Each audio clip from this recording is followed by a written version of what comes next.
All right, what's up, guys? Welcome in. We have another preview for the Week 7 college football slate with our good friend Michael Calabrese. How are you, man? Doing good. I'm feeling the flow, feeling the vibes. 27-13 on the season. Okay, Not quite an immaculate record, but I always think of The Departed with Alec Baldwin as like, I don't have an immaculate record. I don't trust anybody with an immaculate record. So the fair. fact that I'm almost crossed over that 70% threshold, keeping me humble, but I'm feeling good and I'm seeing the board clearly this week.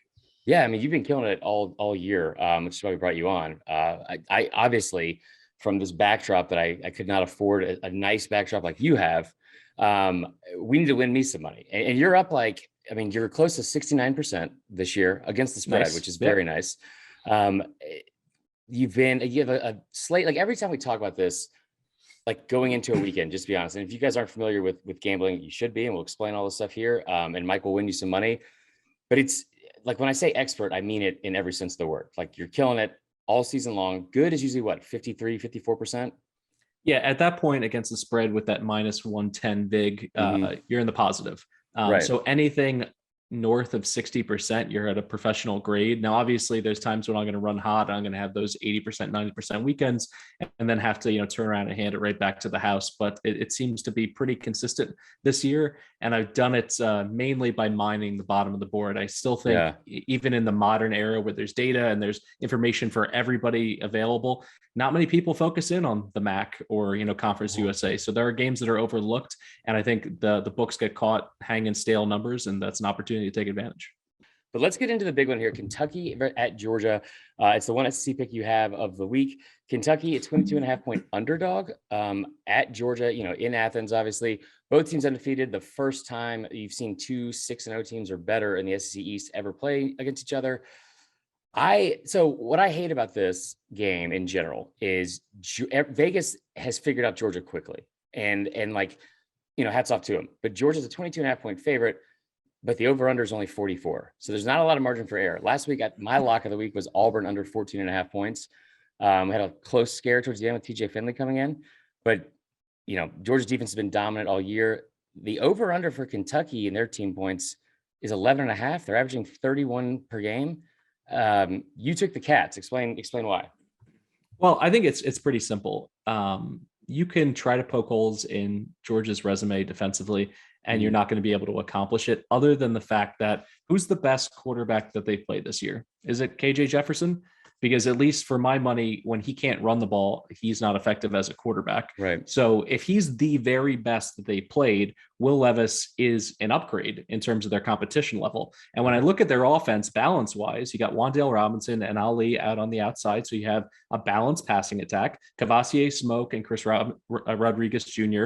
is a very nice 1-2 punch. But I think realistically, what it takes for a Kentucky offensive line that is highly rated in terms of run blocking is to make it the math actually work against one of the best run defenses we've seen in college football in the last 10 years. Yeah. It really helps to have a quarterback that can run the ball, because then all of a sudden you can put everybody else into a blocking formation, and it gives you an opportunity to pick up those 3rd and 3s, 3rd and 4s. You saw what Levis did last week against LSU, extending plays, also the work that he did in the read option game. And this isn't the first time he's been utilized in this way. Dating back to his time at Penn State before he transferred, he was essentially that short yardage, give him the ball Right. and, allow him to create contact and fall forward for 3 yards. So I think they're going to be able to score in that 14 to 17 point range. And then the underrated Kentucky defense, I think, has a chance to really be that bend but don't break squad, Right. because they've not given up the big play this year. It's evidenced Mm-hmm. by how few yards they give up per attempt. I think it's 6 yards per attempt, which is 10th nationally. Yeah, they're good. And if they can do that and keep the plays in front of them, I think it makes it difficult to cover a big number like this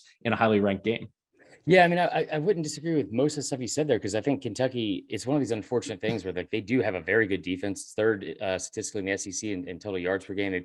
They've been really good and consistent for most of the year. What concerns me is that like the bread and butter of that offense is the run game, right? And Chris Rodriguez, and he's had his own fumble problems. And if you start turning the ball over, and so is Will Levis, that's not a recipe for winning, obviously, against Georgia. My biggest concern is that, and getting behind early and not being able to be built to come back from that. I'm going to look at the first half line for several games, as you know, because that's my favorite thing to do. Georgia's a 13 point favorite in the first half, but the over-under is 23.5, which I also kind of like. I might jump on that for the first half. The one thing I think that Kentucky can do, if there's a possibility where they have like not an advantage, but they can maybe take advantage of this Georgia defense. The only two players, because Georgia shut down everybody. You look at Josh Vann from South Carolina, the receiver. He had 3 receptions, 127 yards. Ngota from Clemson, first game of the year, 6 receptions, 110 yards. Those are the two biggest performances against this defense. So maybe a guy like Wan'Dale Robinson, who's more talented than not only both of those guys, but maybe, everyone in the country, or he's a top 3, top 5 receiver, maybe. I think there's a possibility in that. I'm still going to take Georgia to cover. If there's a way to bet on a Jordan Davis touchdown, I think we're going to see Kirby try to get this dude maybe to New York and carry out what Roquan Smith couldn't.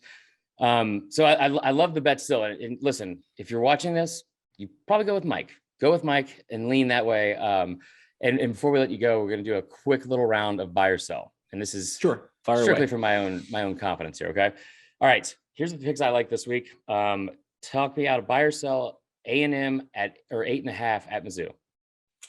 Yeah, that's a pass for me because, A&M has been a program that has been starving for a marquee victory like they just got last week. Right. And this is kind of right out of the gambling textbook, that look ahead, let down spot. There's no reason to take Mizzou seriously. And the one thing is Mizzou can't stop the run.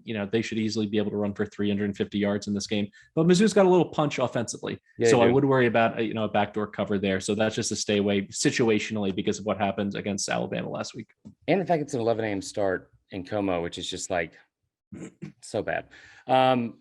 This is my lock of the week. So if you say buy or sell, I'm going to do it no matter what you say. So you can't tell me what to do here.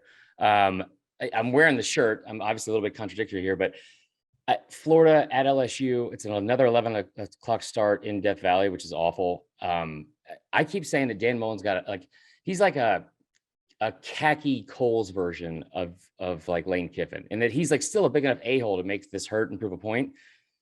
I'm going to take them -6 in the first half. I think they're going to hammer LSU because of it's a mismatch everywhere. You're losing Keishawn Butte, but it's -6 in the first half. Florida's been really great, on offense for most of the year. The defense has come along. I think it's a blowout from start to finish. I think this is kind of the swan song for Coach O. He can try to circle the wagons all he wants, but I think he's going to end up getting fired, which is incredible considering where he was just 2 years ago. But I agree with you.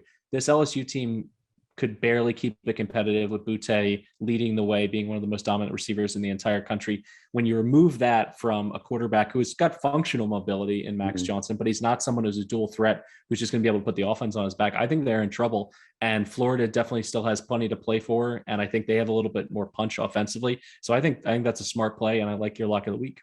Love it. All right, last one. Just give me straight up money line here, because I'm going to throw one of these in a parlay, probably tease something and disappoint you. But Ole Miss is 2.5. They're a 2.5 point favorite in Knoxville. Buy or sell Tennessee covering and winning outright.